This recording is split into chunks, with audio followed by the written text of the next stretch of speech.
আসসালামু আলাইকুম। আমার আব্বু আমাকে এগুলাই জন্মদিনের সময় গিফট দিয়েছে। এগুলো আপনারা সবাই পড়বেন। এগুলো দেখেন, এগুলো পড়বেন, জন্মদিন আপনাদেরকেও দিবে গিফটগুলা।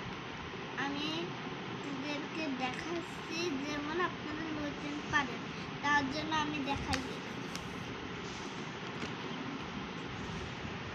একটা করে সব দেখাবো আপনাদেরকে। দেখেছি বলতেছিলে বল।